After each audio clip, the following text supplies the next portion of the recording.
Good morning, good afternoon, everyone. Welcome to our very first Rencore webinar in 2018. My name is Matthias Seidel. I'm head of marketing at Rencore. I hope you had a nice start into the new year, despite the looming GDPR topic that's coming up. In order to make that less intimidating, we invited data security expert Microsoft MVP Nicki Borell to talk about myths, GDPR myths in Office 365 and how to debunk them. One quick word, if you have questions during the webinar, please use the Q&A window in Zoom. You'll find that at the very bottom of your webinar screen. Type in your questions and we will answer them after Nicki's session. We'll try to answer all of them. If we run out of time, we will definitely do a follow-up blog post to answer your questions, but they will definitely get answered. So then let's just jump right in. Nicki, would you mind to introduce yourself? Hello, everyone. Thank you, Matthias. Yeah, I think you've just mentioned all the necessary things. My name is Nicki Borell. I'm MVP for Office Server and Services. And during the last year, I spent a lot of work in GDPR, data privacy, data security. And so this is why we're here today and what we are talking about here today. So with this, let's start the webinar. It is called Myth Busting GDPR in Office 365 and Azure.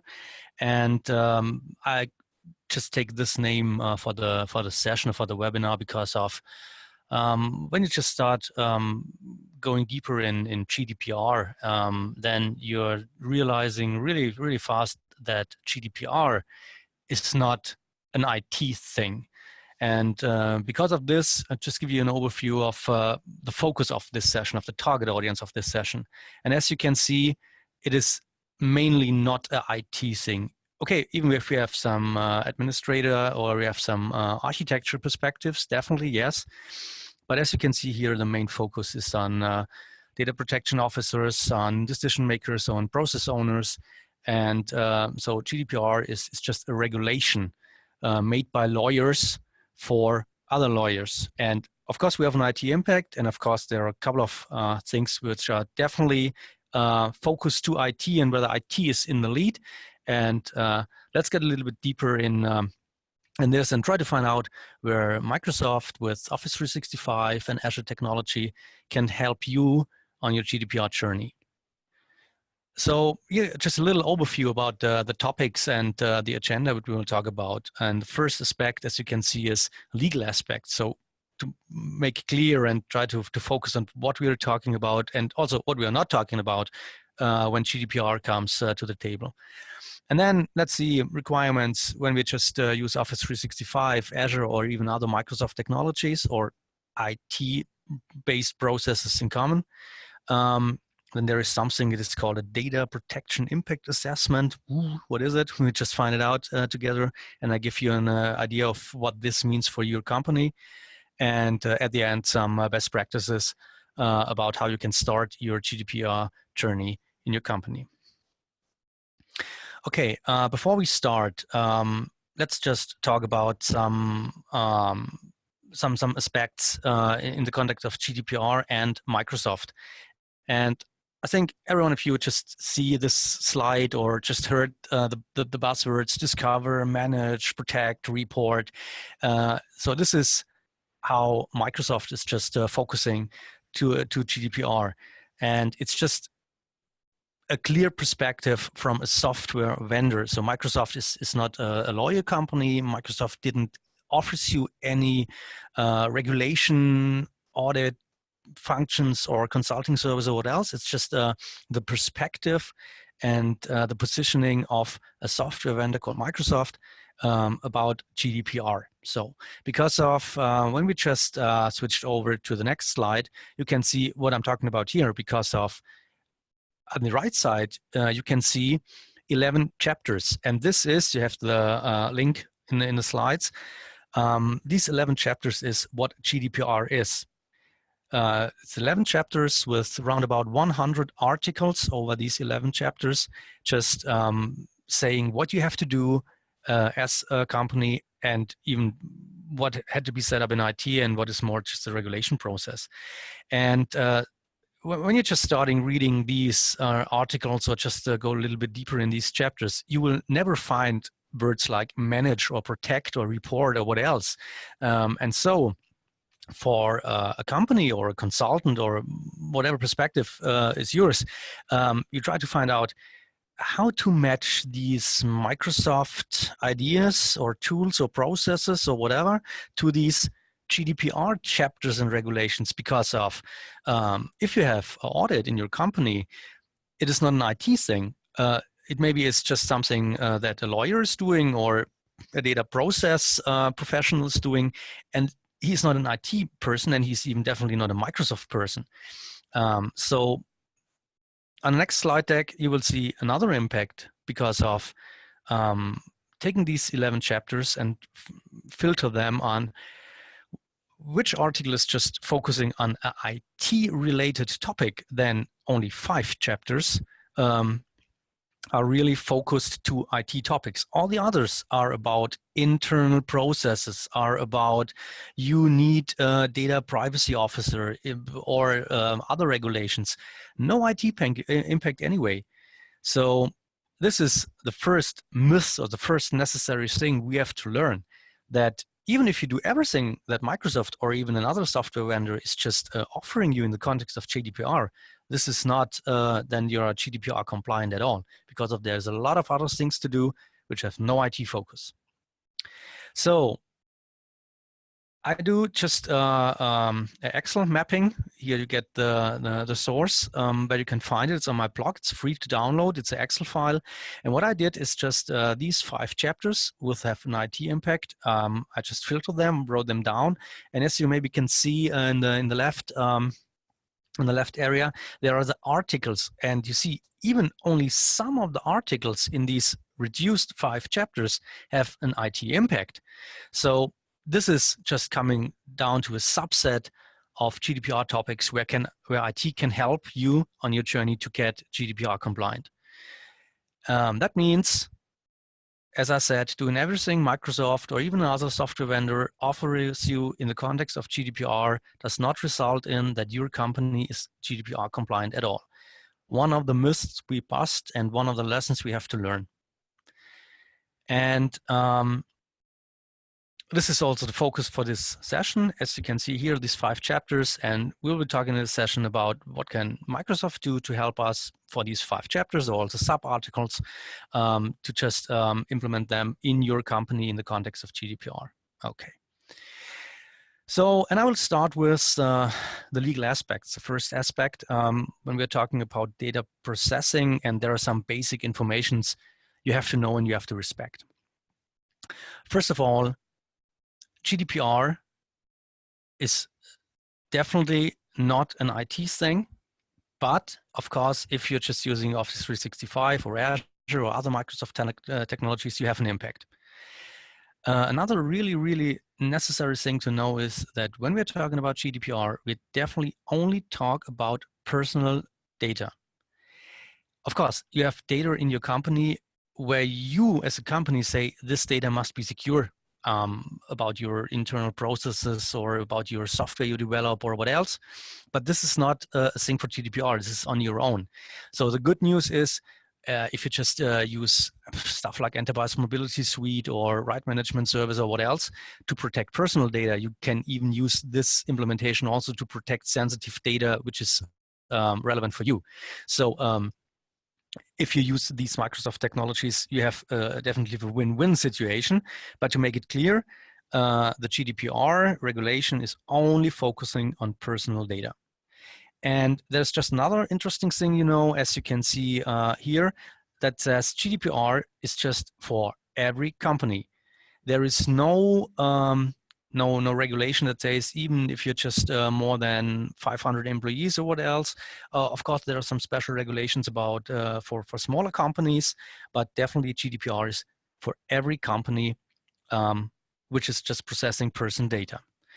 And let's come to another slide with some other basic information. So as you can see here, so the question that comes up when we talk about this, even it's, okay, we discussed this topic that it's no matter which size your company is, but the question is, when do I have to respect a GDPR? And the answer is, even if you just exchange data with other companies with a personal data impact, or even if you're just offering services in the EU which are relevant also for personal data, then you have to respect GDPR. As you can see here on the slide deck, the big question that comes up is just, what is personal data? And personal data, okay, so the name of a person or the email address, that's really clear. But as you can see here, also stuff like your source IP address or your picture is personal data. And with this, we can say, okay, even if you do just data processing, IT, which is supported by IT, then you are in, then you have to respect GDPR. Even if your company is not located in the EU, this is what topic number 2 says. Even if you're just not located in the EU, but you're selling a service, or you're just dealing with other companies or persons based in the EU, you have to respect the GDPR regulations. So what does it mean for Office 365 and Azure? The first step you have to do, even if your data is not only located in Office 365 or Azure, is just to review your data, to find out where personal data is stored, where is it involved, where is it used, to find out which backend systems are relevant for your GDPR journey. And this is the first step where Microsoft is just offering a really, really helpful service. And the service I'm talking about is Azure Information Protection, with this feature, Azure Information Protection Scanner.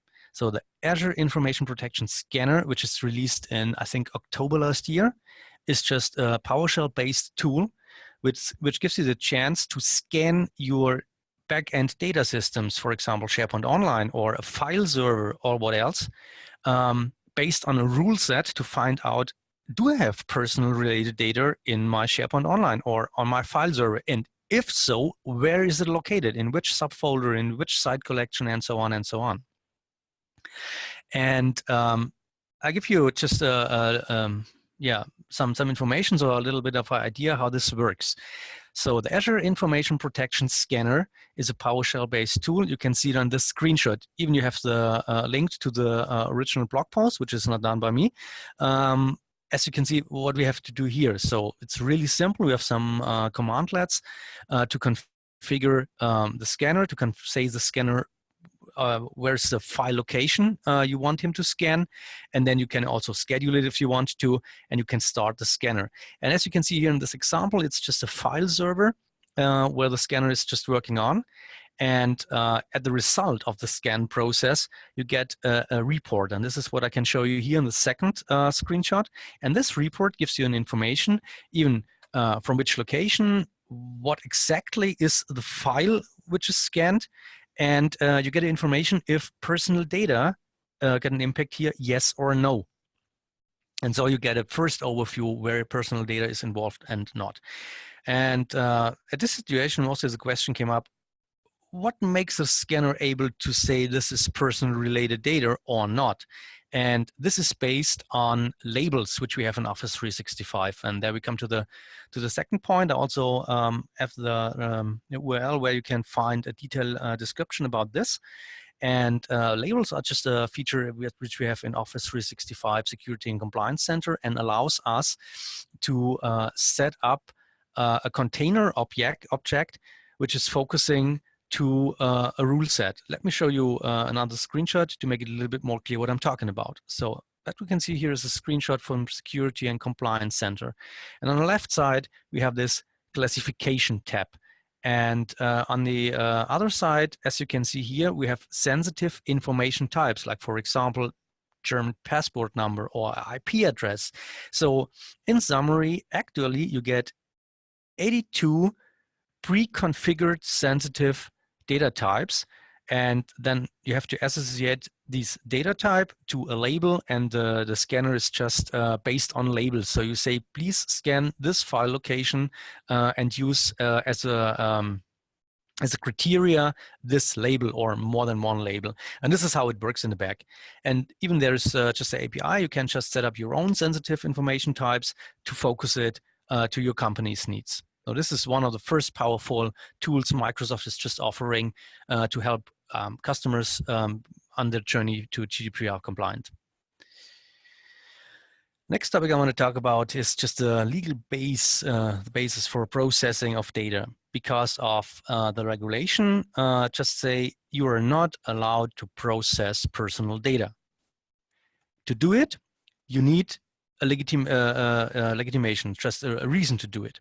So in an enterprise context, it is not so hard to find the legitimation why you have to process personal data, even if you just have to fulfill a contract, have to pay a bill, or maybe you have to pay your employees, or manage projects, or host some services, or what else. So even if you do just business with another party, then it's allowed to process their data. But in the context of GDPR, you have to prove this in the case of an audit. Why do you process especially this personal data of a customer or what else? So this is more a regulation thing, as you can see here, but it's necessary to understand for all the now just following details. And there's just one interesting topic, even if we talk about cloud services or in other case, Office 365 and Azure. The interesting thing is if you as a company decide, okay, I just use Office 365, you do something that means that you give the data away to another party, in this case, Microsoft, to process your data. And this is what is described here. So you need a contract, which is in when we talk about Microsoft Enterprise Services, automatically assigned if you buy a license for Office 365 or you pay some Azure stuff. But in the back, it is necessary to understand this because of in audit, you have to deliver this license or this contract to the auditor. Let's have a little bit closer look what this means in the context of Office 365 and Azure, or from a regulation perspective. We have two parties. We have on one side the company, and the company needs to carefully select the contract data processor. So in kind of an audit, you have to answer the questions. Why did you choose this cloud service provider and not another? And what did you do to be sure that this is just a trustful relationship and a trustful partner? And this is where Microsoft just offers stuff in the Trust Center, the compliance reports, and so on and so on. So in case of an audit, you can just only hand over these documents and the certificates Microsoft have, and then you are fine. So it makes it really simple for you to deal with this. Even we had some discussions about services like Facebook Workplace and so on, which are also able to maybe offer a GDPR compliant architecture, but they don't deliver you such documents or certificates like Microsoft did today. So it's really easy to fulfill this regulation when you're just on a Microsoft stack. On the other side, we have Microsoft as a data processor, and even the data processor had to fulfill some regulations. They had to describe how they process your data. What do they do to make your data secure? Even just stuff like a high fence around the data center, or just what is about access regulations for the personal working in a data center, and so on and so on. And even this stuff is just public available from Microsoft. You can just read in the service descriptions, you can read in the legal informations, or maybe it's also part of the licensing terms and documentation. So for this, not IT focused stuff, but even really necessary when you're just talking about GDPR, Microsoft gives you really, really good proactive documents and stuff to hand over to the auditor if you get an audit. Let's talk about really concrete, also IT-focused stuff now. So in GDPR, we have stuff which is describing restriction for data accessing, or even deletion of data, or the right to be forgotten. Maybe you had this, and we're just having a little bit more closer focus on these topics now. When we talk about these restriction and deletion of data, first of all, let's start with a restriction. As you can see here for the German-speaking audience, I just translated in these yellow letters to make it a little bit more easier to understand these detailed terms and what is the idea behind. So this Article 18 in GDPR says that maybe you have to restrict the access to data. And as you can see here, this is not an IT thing in the first line. First of all, a legal processor must identify if an action is needed. In legal process, they had to say, yes, this information is not accurate, so we need to restrict the access or maybe correct it or what else. But then in the second step, if this is just fact, then IT needs to do something. And on Office 365 and Azure, we can just restrict access using labels in Azure Information Protection, or maybe use some retention policies. Another option that we have, as you can see here, is just we can use the export functionality and store this data in a separate data store. So what is the best for your situation is something which had to be worked out in detail, but it's necessary for you to understand that there is this new regulation which can be the reason that you have to restrict the access to data. But first of all, a legal processor must identify if action is needed or not. So IT impact, yes, but IT is not in the lead at this situation. Let's go to deletion. This is even one of the easiest scenarios, because of deletion is also not the IT in lead. There must be a process or a regulation, or in a special case, a data processor must, a legal process must say, okay, we have to delete this data, this information for whatever reason. And then you can just have a look in the license terms and documentation from Microsoft, which is definitely saying clear that all the data is yours and only yours. And if you delete the data, there is no backup that Microsoft is just having in the background. There are some policies which say, okay, data is stored for 90 days. Maybe you need to restore it or what else. But after this 90 days, the data is gone. So this is really easy on the Microsoft stack. So let's talk about one another myth. I already mentioned it, the right to be forgotten, which is one of the most discussed parts when we're just talking about GDPR. And interesting here in this topic is to find out what it is and even what it not is. So the right to be forgotten is not for you to just clear up your internet history, or just delete some not so comfortable pictures on Facebook or what else. It's a little bit another focus, and I will just explain it based on an example. So for example, you just say, when you type in a search engine my name, and then the result is a photo or an article or what else, which I no longer want that it is just on the internet. Then you can just address your request to a search engine provider, even the same story in the intranet of a company. And then the right says, okay, we just remove the link to this content. This is what the law gives you, the law says. But the content as it is not deleted. The content is still there, and maybe just you type in another name of a person who is also on this photo you want to delete, the photo is still found. And when you just say, no, I want just the photo to go away, or the article or what else, then it's just another scenario. So that means that then you have to go with this request just to a local data security authority, or maybe to a local court or what else. And I've just put you some links here in the source, which is just bring you to a PDF document, which is just discussing these in a little bit more detail, and it's just showing what rights are here for a person, and also on the other side what have you to fulfill from a company perspective.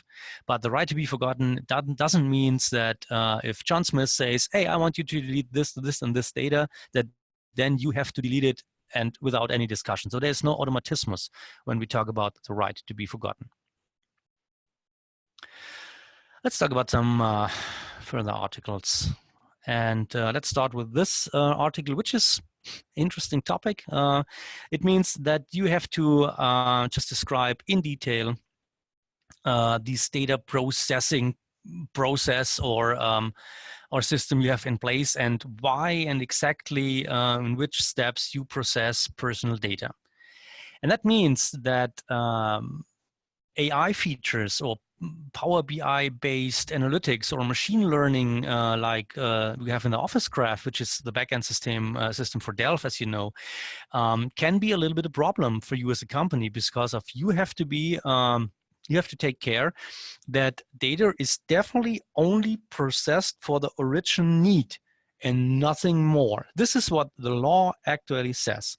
Of course, there are a couple of discussions on the internet, and lawyers and other data protection officers are just talking about these. Wow, but this is the big idea behind IoT, to make more out of these data, to process data and get more informations or new informations. So how can you deal with this? And the answer is there is no answer in today.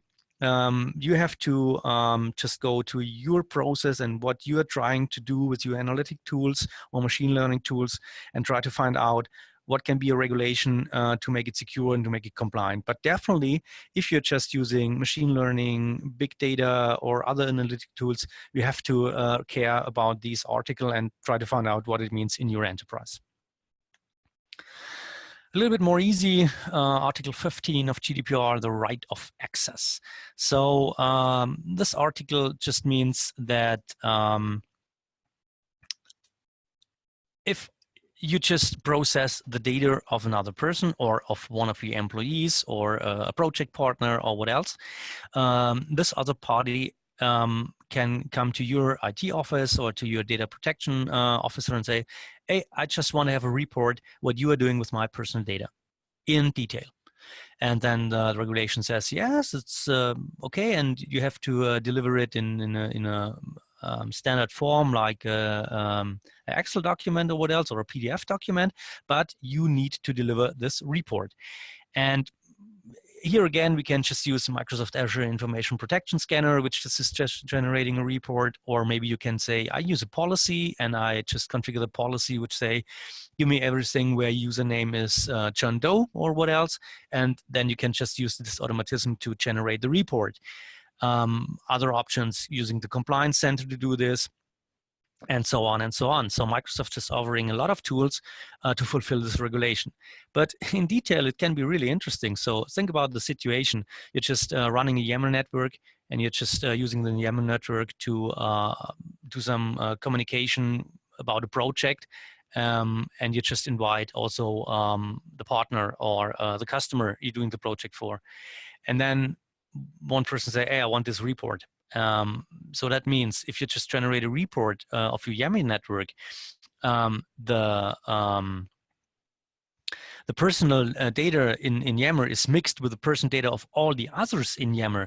And so it can be difficult. But what means that there is just a regulation would say, okay, if the right of access is just involving the right, the personal data rights of another person, maybe your right can be turned down because of it's a lower right. But in detail, this is also not an IT thing to say, yes, it's true or it's not true. It must be a process also with the data protection officer or some lawyers to find out which is a situation now and what you have to deliver and whatnot. But also an interesting article which have an impact to IT and which can be solved based on IT and based on Office 365 and Azure tools.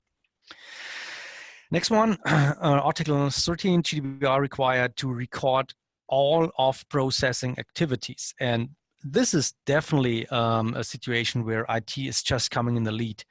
You have to just create a report of all IT systems where personal data is just processed. And here you can see two examples. The report center in Office 365 is just a good starting point. You can see which of my Office 365 services like Yammer, Teams, Skype, Exchange, and so on is just in use, and maybe even which of them is not in use. And there are also free reporting tools to get a more detailed report and say, okay, in which site collection or maybe in which team personal data is processed, and so on and so on. And even we have a lot of third-party tools to do this. I will just give you a little idea of what I'm talking about with two screenshots. So first of all, let's have a look at what we can do with a third-party tool. As you can see here, it's just give you a detailed report of the used services. Also here, you can just do a drill down, drill through, and get more deeper information about what is stored in OneDrive, what is stored in SharePoint, and so on. And as I mentioned, a good starting point, and also it's for free because if it's included in the product, is the Office 365 Report Center. As you can see here, okay, it is clear, definitely clear here, all Office 365 services are used, Yammer, Teams, email, OneDrive, and so on and so on. So this can be a starting point for these reporting you have to do. Okay, let's come to a really interesting stuff, which is definitely not only focused to IT, so these are topics where IT is in the lead. This is really IT stuff. Security of processing, notification of a person data breach to the authority, or also to inform a person inform a person or an employee that person data breach has happened to his account. So typically, we are just talking about scenarios. Laptop is just stolen, or is just lost, or the IT is just recognizing that there's just a hacker stuff going on, or think about these DDoS attacks. This is what we're talking about here. And interesting is that these regulations say you have to just inform also the authority and the person which is involved within 27 hours. As you can see, 72 hours. And so think about a weekend time. So this can be an interesting effort for your IT administration to recognize or to be notified that something is happening, and you have to just go into your process and report that this is happening. And let's see what Microsoft is just offering in this stack. Maybe as you all know, we have just features which are included in Enterprise Mobility and Security licensing model, or in the new Microsoft 365 licensing model, which is just offering you multi-factor authentication, encryption, mobile device management, remote cleaning, and so on and so on. And all these features are just for fulfill these regulations, as you can see here. So Microsoft is giving you an interesting box of tools to fulfill all these regulations. Even there's just a service that's called Advanced Threat Analytics, which is an Azure service, which gives you the chance to monitor your systems and just get informed if something is going on, like a lot of downloads in one time, or maybe a data access from a land where you have no subsidiary, or from a region where you are not doing any business, to just proactive give you information about something's going on. And with this, let's see also what Rencore can give you on tools to fulfill this regulation. So Rencore is just coming up with a new product. It's called the Analysis Cloud, which is just a scanning solution for your Office 365 and SharePoint Online, and gives you a detailed report if you are unsecure or maybe vulnerable with your SharePoint team sites or your SharePoint solutions. And this is only first screenshot. Matthias will just talk about this a little bit more in detail when I'm finished with my slide deck in a couple of minutes. So yeah, let's come to this data protection impact assessment. This is a really interesting topic, because of when we talk about this topic, yes, this regulation is in place, but as you can see here on the slide, actually we're just dealing with these problem that explicit instructions or technical implementations or a list of articles or what else that had to be fulfilled is actually missing. These data protection impact assessment is all about the question, what if? What if we are hacked? What if a laptop is just stolen with high sensitive person related data, and so on and so on?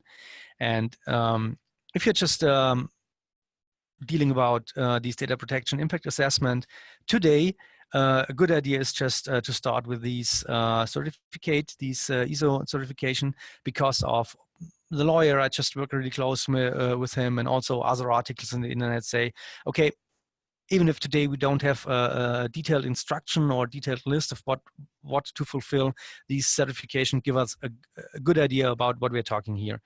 And on the other side, Microsoft is just doing a lot with the certificates they have with these ISO certifications, and with all the other certificates and the reports they're just offering in Trust Center and so on, describing what they do, that there is no data impact or no data stolen, or that hackers don't have an easy job to hack your data.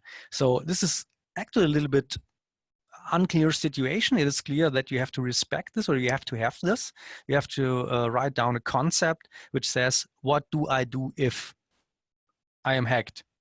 A password is stolen, a laptop is just stolen, or something like this. And so you have to respect this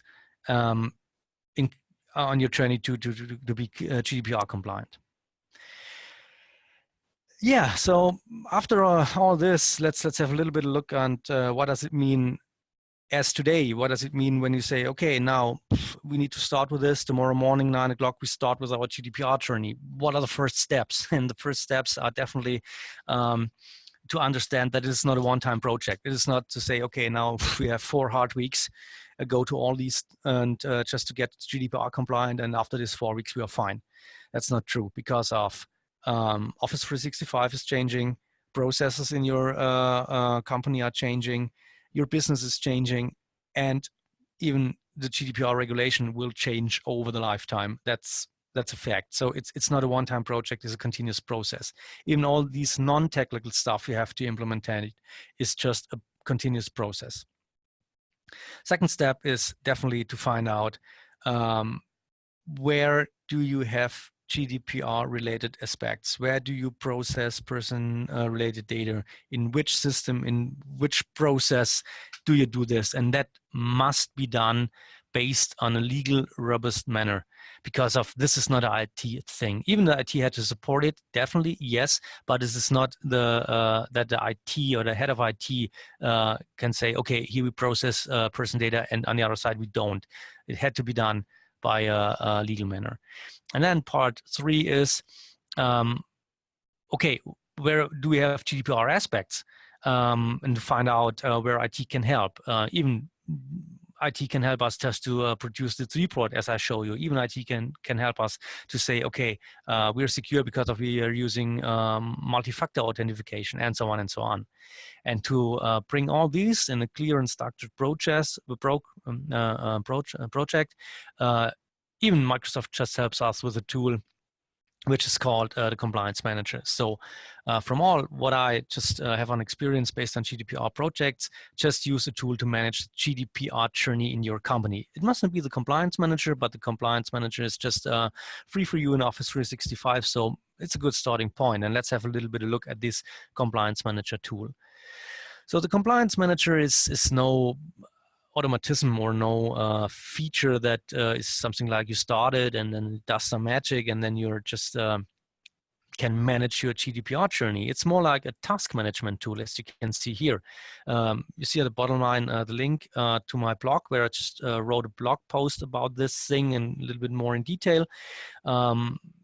If you say, okay, I want to use the Compliance Manager for my GDPR journey, you're just selecting this topic, and then there is a list created of all the detailed steps you have to respect. Even here we are again in this point, then you have to filter out which of these aspects are relevant for my business or for my subsidiary or for my company.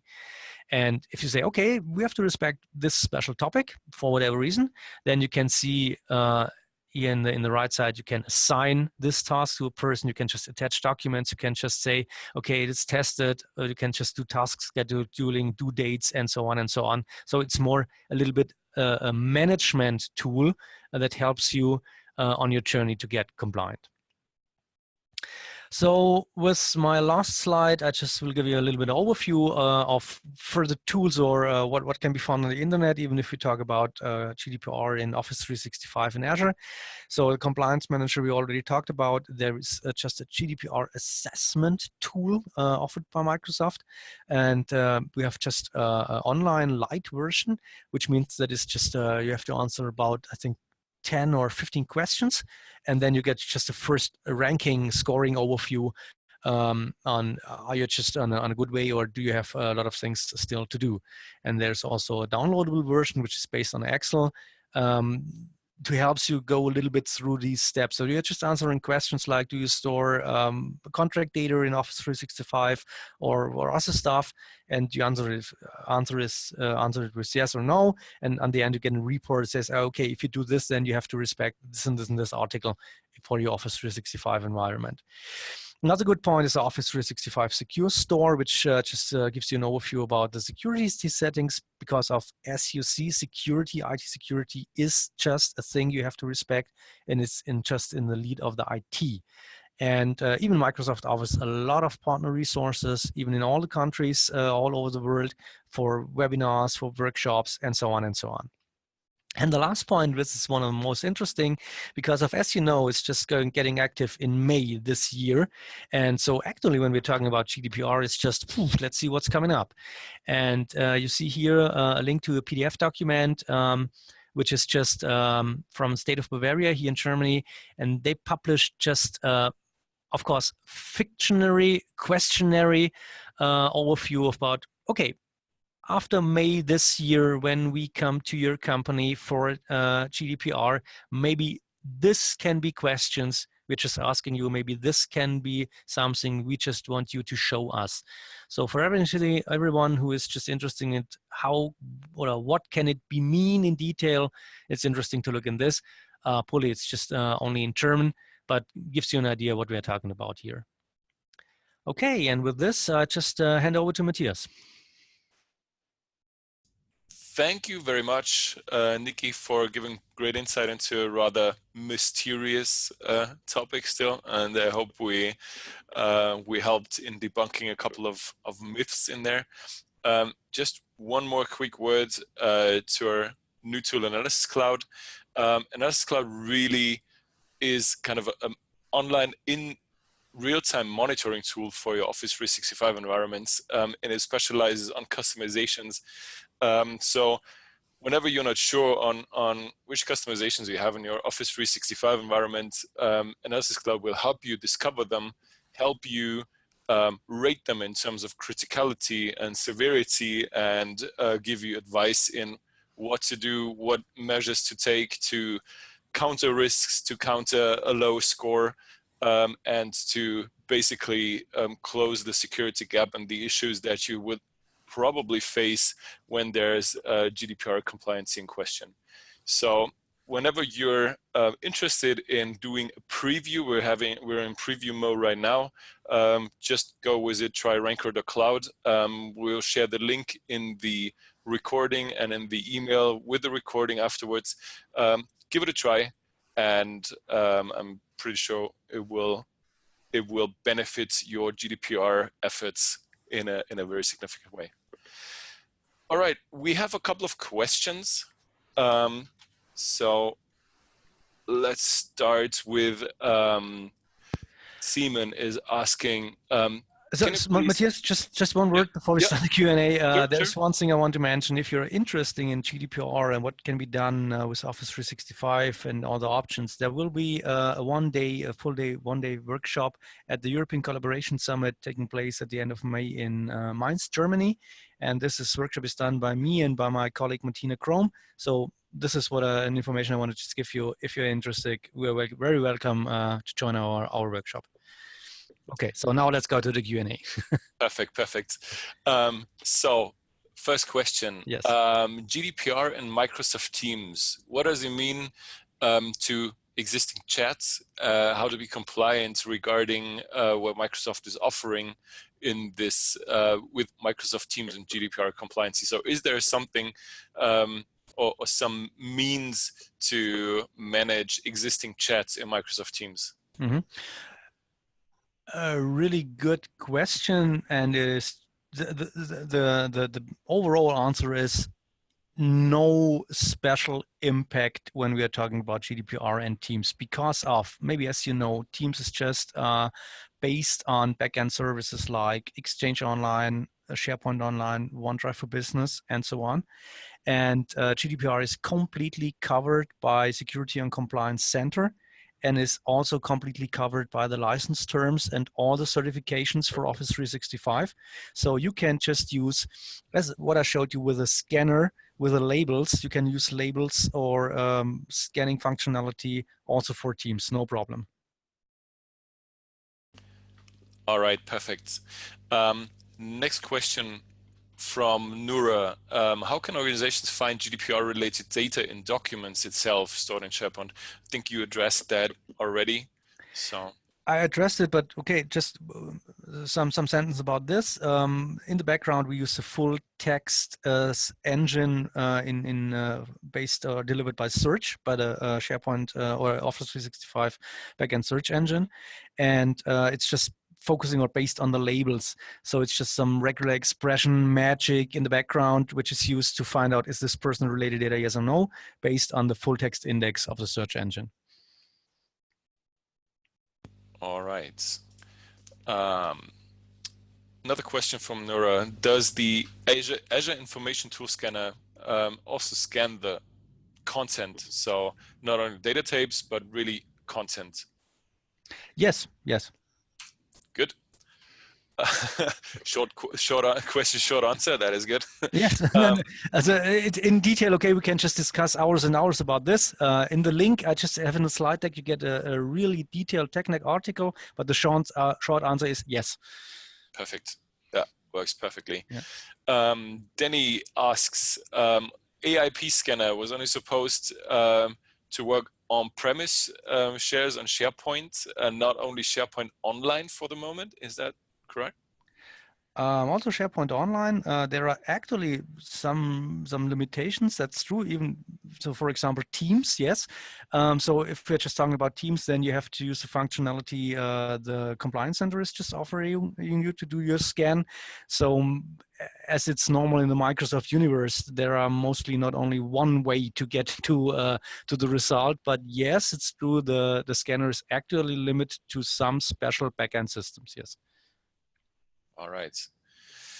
Another question from Simon. Could you tell us something about compatibility of Office 365 and eDiscovery when it comes to programs like, one second, programs like recommended, especially the possibility to scan a huge amount of data, like plus terabytes? So actually, I cannot offer you any experience in the way that what numbers or what timeframes we are talking about this. Definitely, we don't have any known limitations, so that say, oh, you can only scan 1 terabyte and then it's ending. As it is, as more data you have, maybe it's taking a longer time to create the reports. Yes, but I don't know about any limitations. So it's more like, let's see, you just have with your maybe E1 or E3 licensing amount of storage per user license. And even from a license agreement, the Security Compliance Center is just offering you to handle these data. So if you just run in a limitation, you run in a limitation that you cannot store more data because of you haven't bought more. So it's more like this. Mm-hmm, mm-hmm. Okay. Next question. Is Office 365's Exchange email archiving function audit safe, in brackets revisionssicher? So welcome Germany.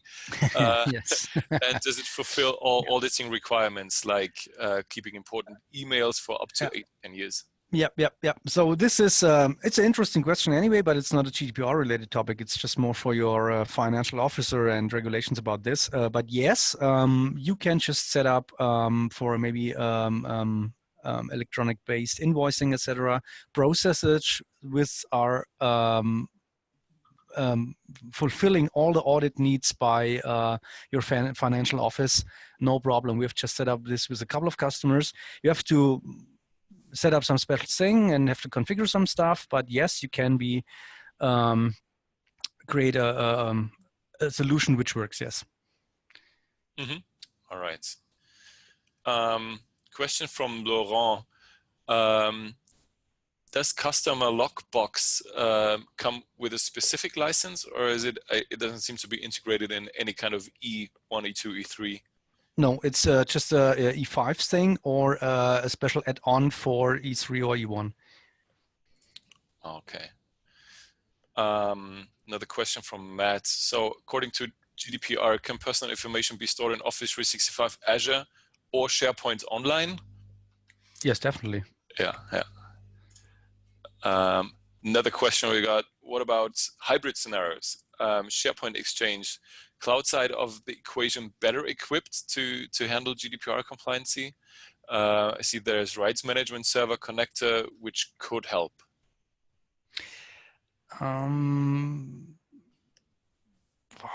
In detail, this can be an interesting scenario because you have to see, as I mentioned at the start of my session, if you just send over your data to another contract partner, so in your hybrid scenario, if you're just going to SharePoint Online, then you have to fulfill some other regulations, as in a scenario where the data is just stored in your data center, then only you are responsive for this. So this is one aspect.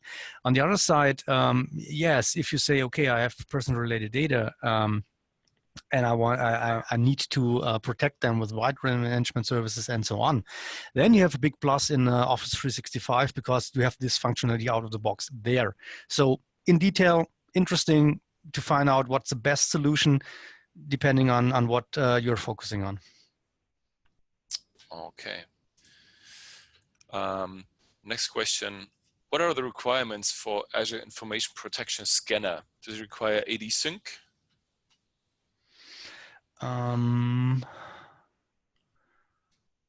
To be true, I don't think so, but I have to look in the documentation to answer it 100%. What you need is you need Azure subscription because of from the licensing model, and also the labels are stored in your Office or in your Microsoft Online environment.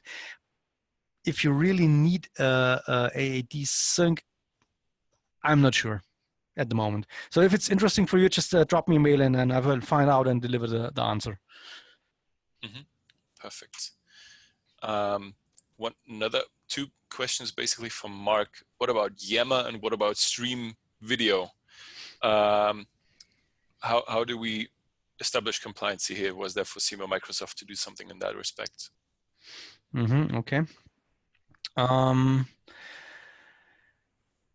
So let's just try to answer this from a more common perspective. If you have a service, even it's Stream or Yammer or Forms or To Do or whatever we just see coming up, the question is this service part of the Office 365 service and agreement, so online service agreement? If so, it is just covered by the ISO certification and all the other regulations. And if so, you're compliant with this. If there's just a service coming up which is not covered by this, or in the first step not covered by this, then it can be a discussion if you just can get in compliant with this. Mm-hmm, mm-hmm. All right. One very specific question. A user has a scenario that they're proposing to sync on premises to Azure File Sync due to the time constraint in migration with SharePoint Online before May 2018. So is Azure in that respect compliant with GDPR, or can you make Azure compliant with GDPR in that respect? Little bit the same answer as from the last question. So Azure is completely covered with all the certifications and services terms and so on and so on. This is one thing. The other thing is, I'm not sure what you're technically doing in detail, but from my perspective, if you store just data in some Azure blob or what else, so no one can really clear text anyway, then you don't have a topic where you just have to respect. It's just the data processing and kind of data is accessed or data can be read or what else. I don't see a problem in this situations in detail, but yes, maybe we have to go a little bit more deeper in this scenario to find the right answer. Mm-hmm, mm-hmm. Okay. So we probably won't have time for that right now, but as mentioned, any further questions, detailed questions, feel free to reach out to either Nicki or Rencore, and we'll try to answer that for you. Next question from Antoine.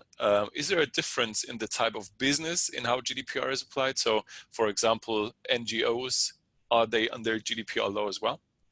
Yes, definitely. This is what I said in one of my first slides. There is no limitation because of we are only 10 persons in the company, and also no other limitation because of I'm an NGO or what else. Even if you process data in a professional way for doing business from another person, then you're in.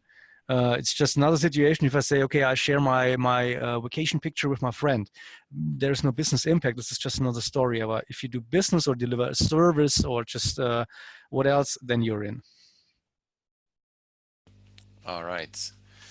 A very interesting question, I think, from René. Should we be concerned about using personal data from the internet, for example, for LinkedIn, if you're going to a job interview and trying to find something out about someone who you're gonna be interviewed by? So it's a question if it is just, or can it be a problem when I just use LinkedIn to just find information about another person? I think it's in the context of storing that as well.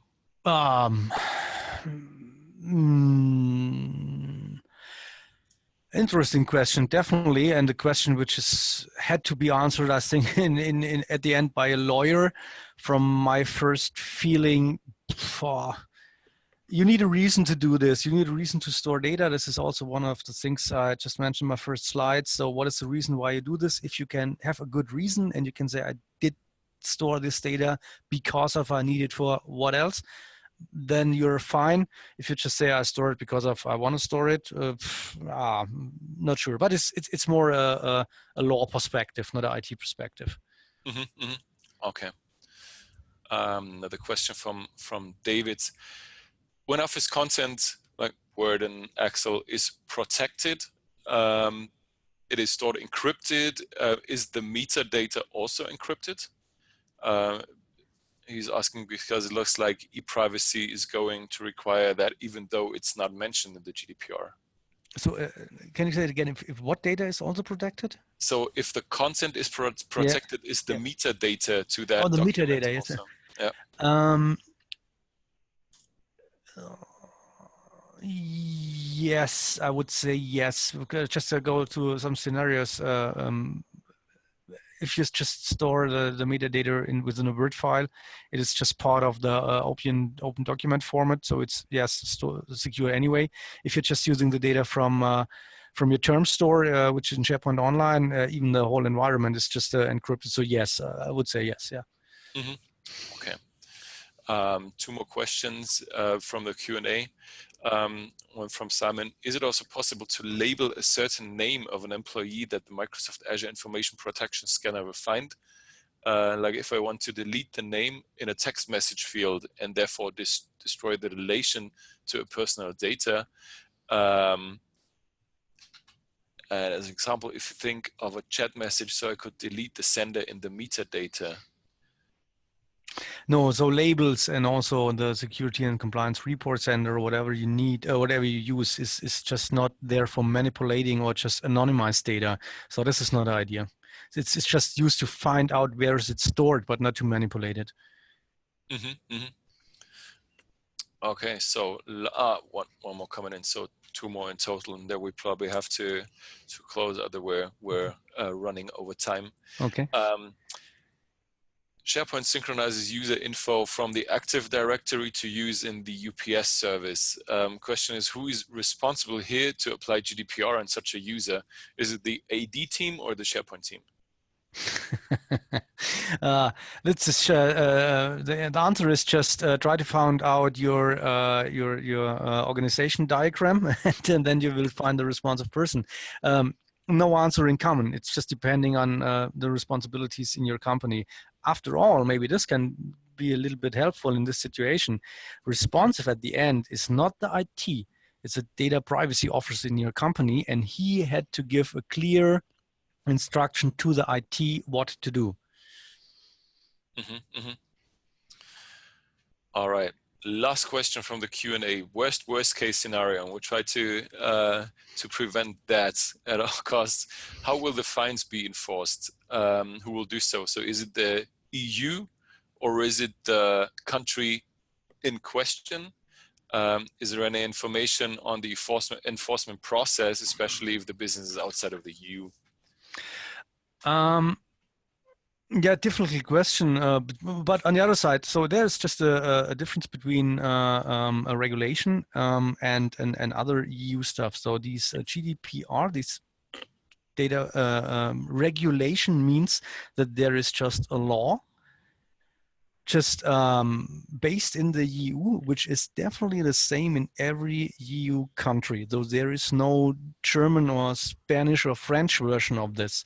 So in fact, if we have just a GDPR relevant situation here in Germany or in the UK, or UK is maybe not the best example because of Brexit, but let's say in Germany or in France or in Spain or what else, then the local authorities are responding, but based on the same law as in every other country. That's the answer. Yeah. Mm-hmm. Okay. One more, not sure if that's GDPR relevant. If you as a company see a data breach and you report it within 72 hours, will the fines be lessened? Will there be lesser fines than if someone else detects it? Probably not GDPR, I think. No, I also don't think so, no. Yeah. Okay. All right. I got one more from chat, and then okay. we'll close it. It's hopefully a short one. From the chat, the question is 82 sensitive information types. Sounds nice, but how many are actually about identifying personal data for EU members? So first of all, it is not a question if you are a EU member or not. It's just a question, is it personal data, even if you're just from Japan or whatever. And 82, actually we have 82. And as I said, or also the link which is in the slides is just forwarding you to an article which is describing how you can set up your own. So 82 which is coming from Microsoft, and you can set up your own. Okay, perfect. So let's close Q&A then. Thank you very much for your questions. Thanks for participating. One thing, an info coming up next month. We have monthly webinars. Next month webinar will deal with what does it mean when migrating from SharePoint to Office 365, and really just looking at the effort, the planning effort, the processes, the best practices to move from SharePoint to Office 365 in the best and easiest manner possible. It's going to happen February 22nd. Sign up is live already, so whenever you're interested, link will be in the email and recording email. Please feel free to sign up there. All right then, thank you very much from my end to Nicki, to all of you who went through the webinar and attended and stayed for the whole hour. Pleasure having you, Nicki. Again, thanks for joining, and thank you. See you in a month, probably. Have a good time also from my side. Goodbye. All right. Thank you. Bye.